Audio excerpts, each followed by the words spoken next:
Do you think they're having a conversation this morning in Dallas, Troy, of, listen, Tony has carried us for most of the last 8 years.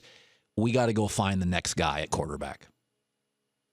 No, I don't think they're having that conversation today. I think I think the conversation they're having today is we're going with Brandon Weeden. He's our starter, but we've got to have somebody. We got to go sign somebody. You know, is that Dustin Vaughn, who's a second-year player who was a free agent pickup last year, who was in camp with them? He was on the practice squad last year. You know, does he come back? Do you try to find a veteran guy? There are some guys out there. How quickly can they learn the offense? But right now, I mean, had Brandon Weeden have gone down in that game, Cole Beasley was the emergency quarterback. So they have to find somebody who can come in and at least play the position, you know, in the event that Brandon Weeden goes down.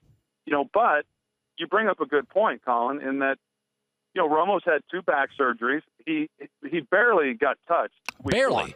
You know, right? Yeah. There was 2 hits, and one of them was to his back, and he said immediately all week long that he was back to managing his back like he was a year ago, that it was a concern. It was a problem last week in his preparations for this ball game.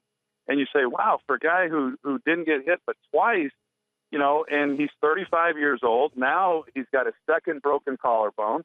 You know, when you get older, that's the problem. You know, it's not typically arm strength. It's can you recover and can you stay healthy? And, you know, right now with some of the things that he's endured, I certainly am not writing him off and saying his career is over. I think he's still got really good years left.